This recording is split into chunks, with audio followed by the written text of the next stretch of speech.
Thank you. Good morning, Ms. Vecchione. I'm Constance Vecchione, representing Bar Council.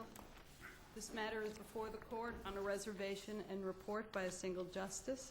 The primary issue is sanction. Putting aside for one moment the question of the respondent's state of mind, there's otherwise no dispute as to what occurred. The respondent as a witness in the criminal trial of a man with whom she was romantically involved, falsely denied under oath that he had assaulted her, and by doing so caused the charges against him to be dismissed.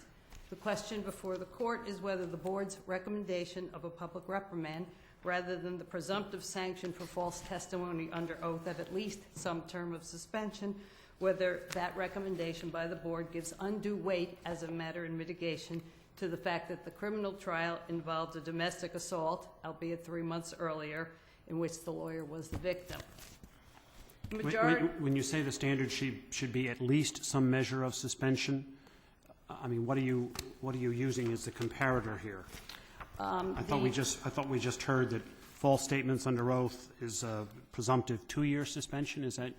There is suggestions by this court. I don't think it's ever been done, but there's suggestions by the court in matter of Bailey that his false testimony under oath, Bailey involved, as you I'm sure recall, many other violations, but there is also language that his false testimony under oath to the judge alone would have warranted disbarment. There is similar language in matter of Foley. Foley was the lawyer who floated a false defense to an assistant district attorney. It never went forward, but in Foley, this court said, had it gone to hearing, had it gone to trial, there's no question but this would be a disbarment. So as you just heard, the range is from the 2 years, which this court has in repeated cases such as Shaw, Early, O'Donnell, either imposed or suggested that 2 years is the minimum for false testimony, material false testimony under oath. I thought you recommended a year and a day. We did, because that would be the recommendation absent mitigation. And in this case, we are crediting mitigation, and we're suggesting that our recommendation of a year and a day gives adequate credence to the mitigation, and that a further reduction in sanction to the board's from the 2 years to what the board is saying should be a public reprimand is giving undue weight to the mitigation that. Ms. Vecchione, I know that you have presented this as sort of facts and mitigation. The question I have is the following. To what extent in this case or in any other case, when we are looking at misrepresentations to court, which is really what this cluster of cases is about, do we take into account, not as mitigation, because these are people who were the victims of domestic violence, but to what extent do we take into account what appears to be quite persuasive evidence, with which we are confronted all the time, that in the unusual circumstances of the victims of domestic violence, one can almost take judicial notice of the fact, maybe that's too strong, that these are, quote, witnesses who, in the circumstances where they are testifying about the event, that they may be incapable of quote, telling the truth. So it's not a mitigation in the affinity sense. It's something that goes to the fundamental question. To what extent has Bar Council grappled with that, or is it your position that that is simply irrelevant? I'm not entirely sure that I'm understanding the distinction, so you may have to stop me if I'm not answering your question. First, and I know that the members of the court all understand this, there was none of the expert witnesses did not testify, and there were explicit findings that the respondent here does not meet the standard for so-called battered women's syndrome, that she did not have the learned helplessness, the chronic fear. She testified, in fact, that she wasn't afraid of the defendant at all. She was afraid for him. That was her words at the disciplinary hearing. She did not live with him or near him. She was not economically dependent on him. They didn't No, have children. that's a perfectly straightforward. I mean, you've understood the import of my question, and you simply say, not in this record. Not in this record. Is correct. Doesn't the record actually indicate that she prosecuted these kinds of cases?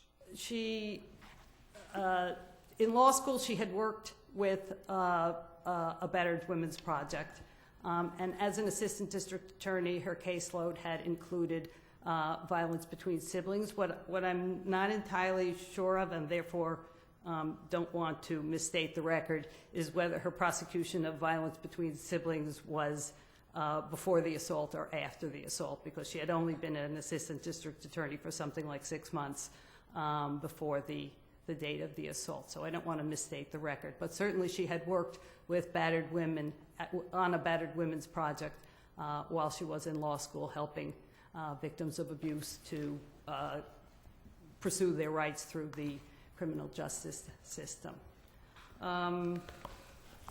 Again, sorry, I've a bit lost my thread here.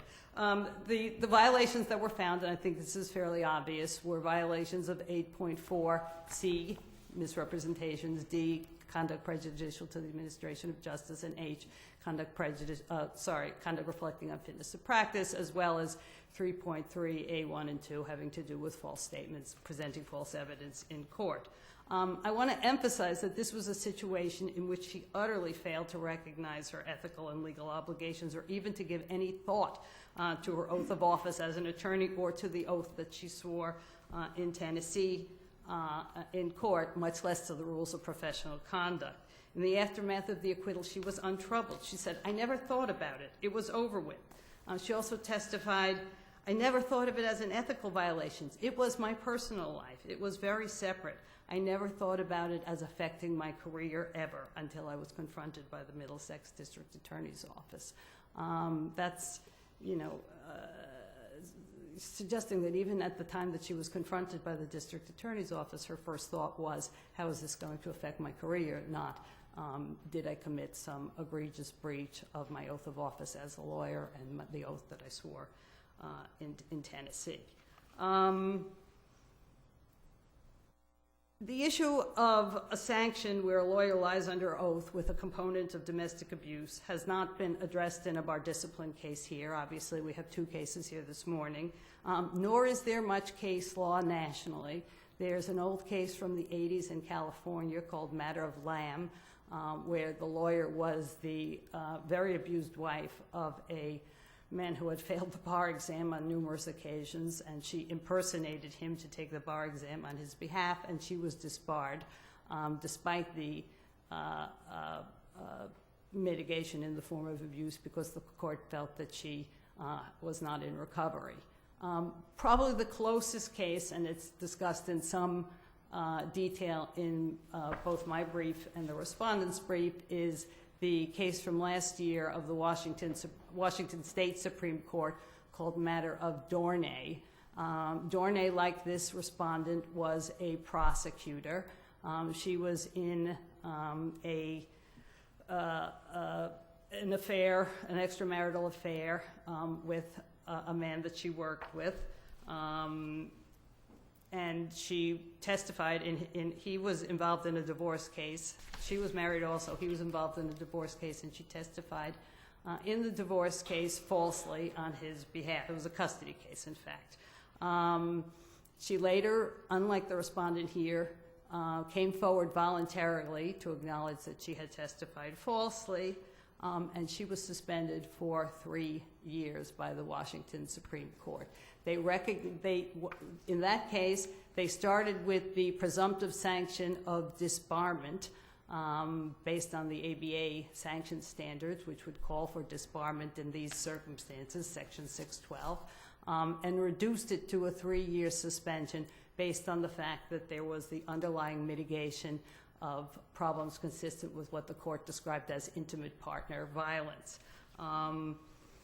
One could argue back and forth whether the Dornay matter is more or less egregious than this case. On the one hand, she came forward voluntarily. On the other hand, there was an express finding that she testified for a selfish motive to hide the affair, unlike the respondent here, whose motives we concede were not selfish in her lies.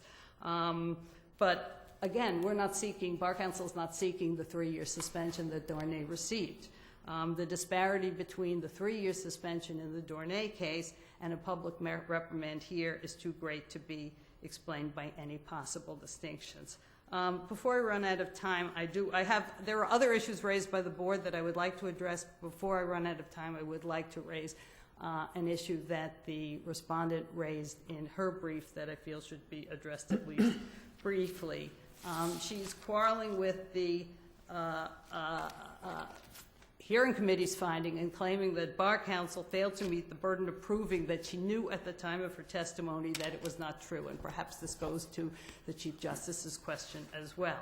Again, the hearing committee is the sole judge of credibility under the rules of this court, and it explicitly found that it did not credit her testimony that she believed her own false story. That's what she testified to at the hearing, that she'd convinced herself of her false story at the time she testified.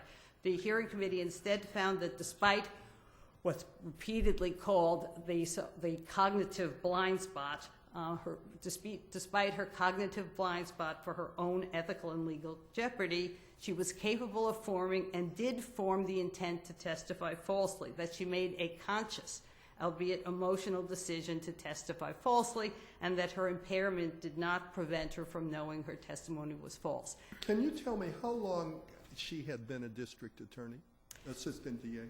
At the time of the testimony, she had been a district attorney for roughly 8 months, from the fall, perhaps less, maybe 6 months, from the fall of 2004 till April of 2005, so 6-7 months, something to that effect. There was other substantial evidence in the hearing committee findings to support its decision not to credit her testimony that she believed her own story. First, the hearing committee found that she invented the story of falling on the furniture and told the story to Knox's attorney well before the trial, after learning that he was not going to be offered probation. Secondly, she changed her story from the original tale that she had told the police. At the time that the police came to rescue her after the beating, she told them that she had been assaulted on the street before returning to the apartment. At that point, a police officer who in fact had given her a ride back to the appointment showed up on the scene, and she realized, of course, that he would know that she had been uninjured when she returned home. So at the time of her testimony in Tennessee at the trial, she said, "I lied to the police," she testified, despite the fact at that point the judge stopped and advised her of her Fifth Amendment rights not to testify against herself. At that point she said, "I lied to the police.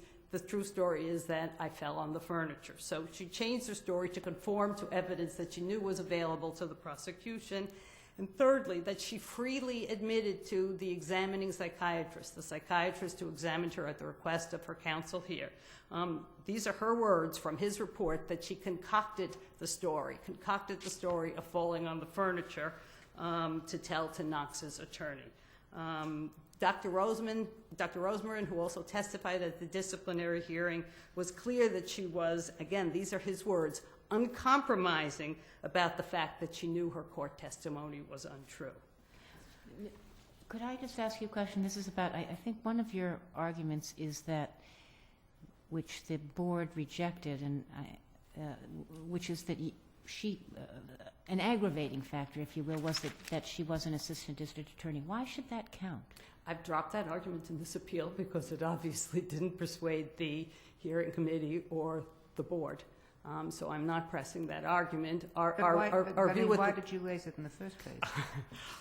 Because I do believe that a district attorney whose functions are so closely connected with the misconduct in this case, that the function of a district attorney as a minister of justice, that's the language in the rules of professional conduct, are so closely aligned with the opposite of what occurred here, that it was our view that a district attorney has a heightened obligation in this case and that it was a factor in aggravation, but I'm not pressing that in this appeal. Again, the respondent made the decision not to cooperate with the police on the night of the accident. 3 months later, she returned to Tennessee. She was no longer concussed or intoxicated. She had more than adequate time in the interim to consider her course of action or to obtain assistance. She persisted in the false statements. She compounded them by recanting on her original lie and telling a new story that would fit with what was known to the police. She made these misrepresentations specifically to undermine the prosecution in the language of Section 612 to cause significant adverse effect on the proceedings. Ms. Vecchione, you're the sufficient litigant here to know that when the light is flashing, it's actually your time to conclude. Thank you. Thank you. Mr. Sloof, I understand you have 10 minutes. I do, Your Honor. May it please you, Chief Justice Marshall and Justices of the Supreme Judicial Court, on behalf of the respondent, I would point out to the court that in its very introduction, the hearing committee stated that the respondent's psychological makeup and emotional impact and the emotional impact of the beating were significant contributing causes of her conduct.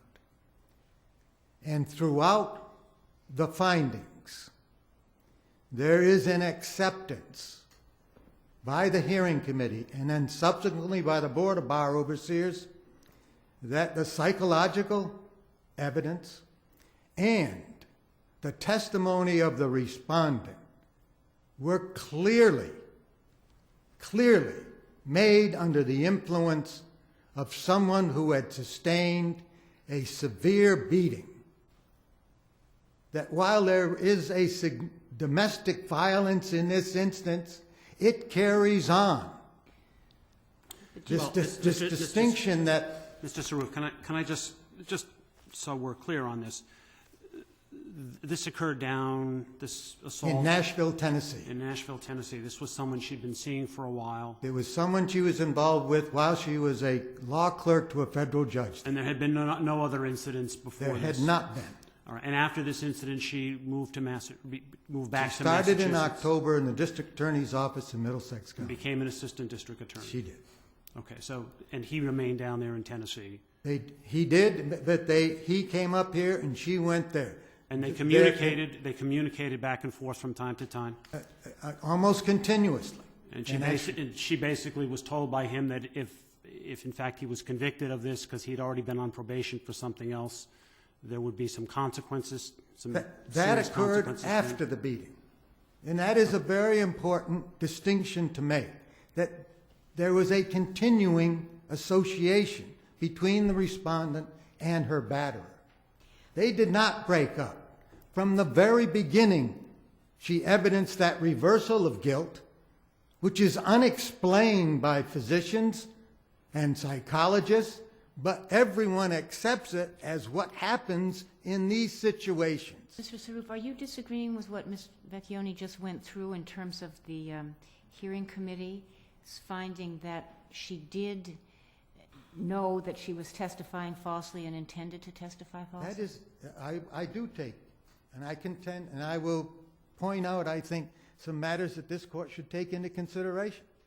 In her testimony before the hearing committee, she stated both on direct and on cross-examination, I had convinced myself that what I was saying was the truth. But they rejected that. They gave no credit to that. But what they did do, and I say it gives anyone pause, that in finding number 71, while we don't give her credit, she wasn't lying to us when she said it. Not that she was... Okay, but that's... And what... But then you convert that into she didn't... That they accepted it? Is that what you're saying? No, I'm saying that there is a discrepancy in the findings which I think this court should look at and consider. That was the and point. not take it. That was the point to which my inartful question I was trying to get Bar Counsel to address, namely, it's not a mitigating factor, it's whether you look at the evidence itself. It's whether or not she voluntarily and knowingly did something wrong in the testimony she gave in Tennessee at the trial. Did she know she was lying? Or was she so psychologically disabled that she couldn't do that? She couldn't bring, as the doctors said, both of them, she couldn't bring to her own mind the cognizance that is required to do something knowingly. So I'm sorry, I didn't understand that the medical evidence established that she didn't know she was lying. She knows now she was lying. At the time, she did not know she was lying. She So testified. the experts testified, in their professional opinion, at the time that she testified, she believed she was telling the truth, as opposed to simply acting out of this sense of guilt. Dr. Harney's testimony is very clear. She was not, in her opinion, she was not lying at that time. And that's in the evidence. And Look Dr. at the Rosen- paragraph. Accept that, did it? The board did not accept that, did they? Well, they didn't accept it, but at the same time, they say, well, you know, we don't credit her. Well, they don't know whether they do accept it. It's footnote 8. It is footnote 8.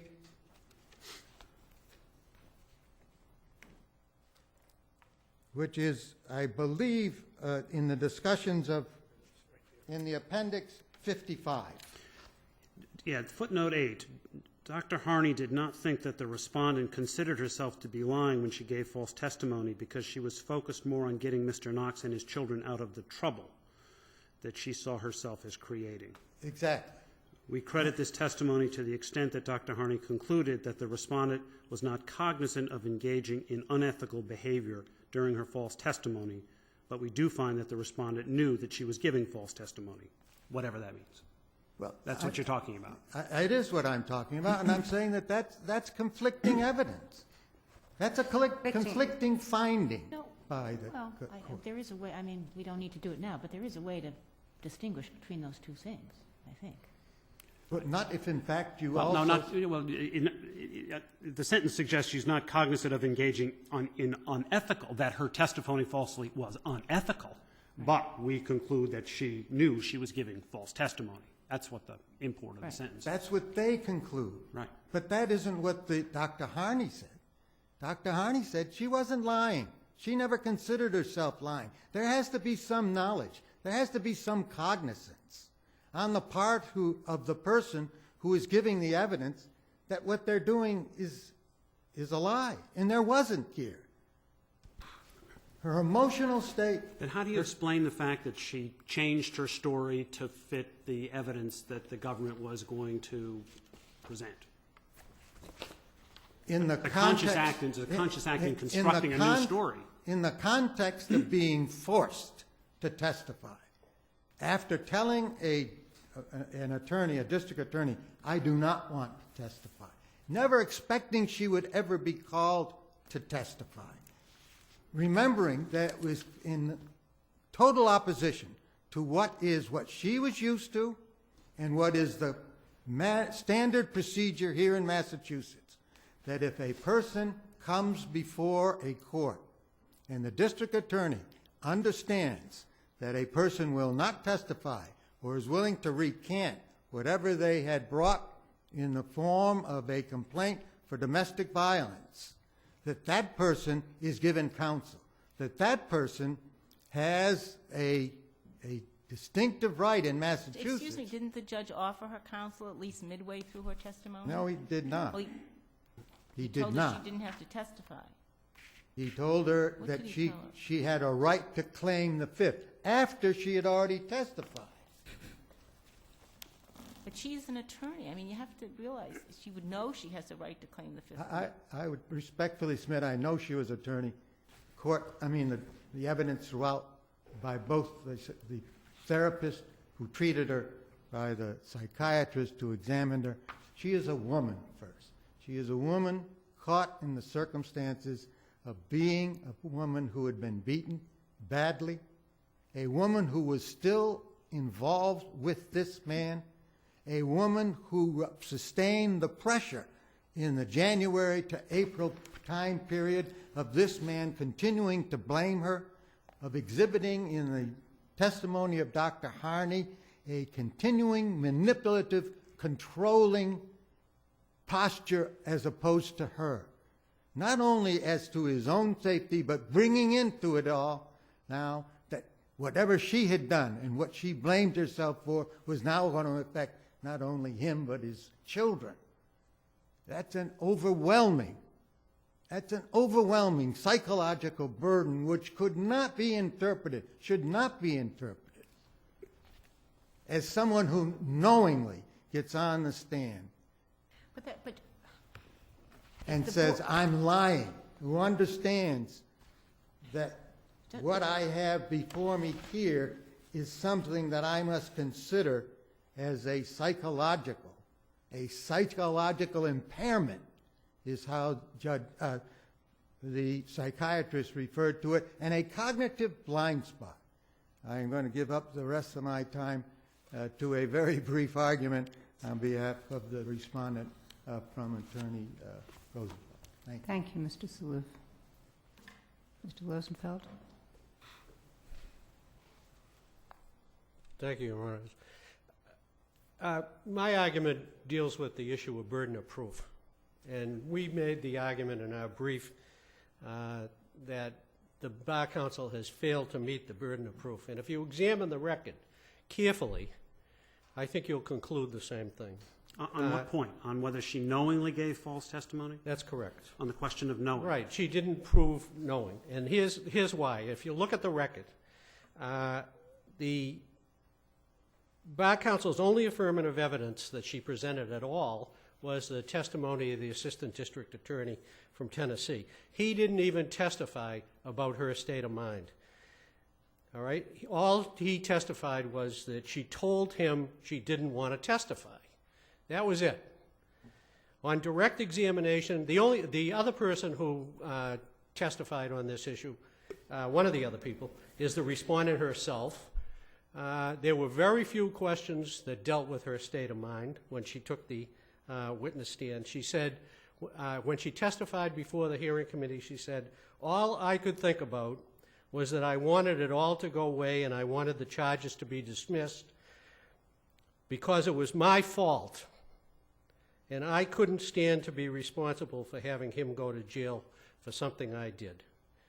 And on cross, she said, I just wanted it to end because I couldn't live with the fact that I had done this. Well, I'm misunderstanding.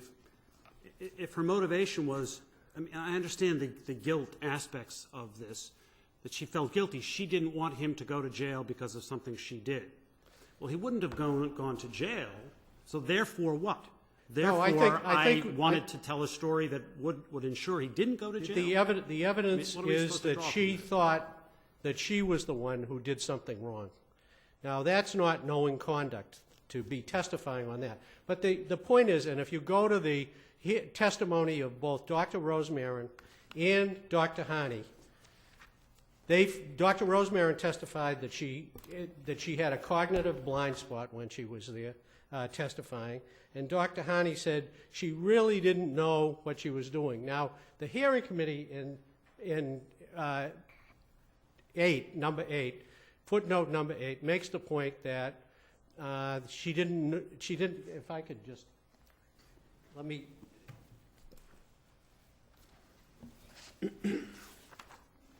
got it.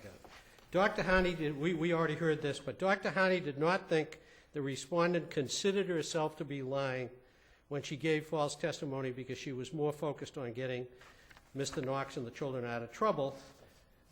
We credit this testimony to the extent Dr. Harney concluded she was not cognizant of engaging in unethical behavior during her false testimony. We do find that she knew she was giving false testimony. What they're relying on here, and what Bar Council is relying on, and the hearing committee is relying on, is the disbelief in testimony here. Well, do you put any significance to the fact that First, she said she was attacked on the street, and then she changed her testimony when she knew that that story wouldn't work. Doesn't that suggest some intentional, knowing effort to fit her testimony to? Not if you examine the evidence, as Mr. Saruf has pointed out. The psychiatrist and the psychologist both testified that she didn't understand what she was doing. If you don't understand what you're doing, that's not knowing conduct. Now, This is a lady who worked as a coordinator and advocate for a domestic violence project, and who had been an assistant DA. And she didn't know that by fitting the facts to explain the injury, the point here, Your Honor, is that did Bar Counsel prove that she knew, not whether you think she didn't know or whether the hearing committee didn't. They didn't prove it because the only thing that they had to go on, the only evidence that they had to go on is disbelief in her testimony, disbelief in the testimony of the psychologist, and disbelief in the testimony of the psychiatrist. That's it. And this court has held in many cases that disbelief of testimony cannot be viewed as independent affirmative evidence supporting a conclusion of actual knowledge. And that's why there should be no finding that there was a proof of knowing conduct, because it's based on the disbelief of testimony as opposed to affirmatively presented testimony. Now, the second argument is, I see that... Unless there are other questions, Mr. Rosenfeld. It's very frustrating, I know, but It's all right. any other questions? Thank you, Mr. Rosenfeld. We will review the briefs, of course.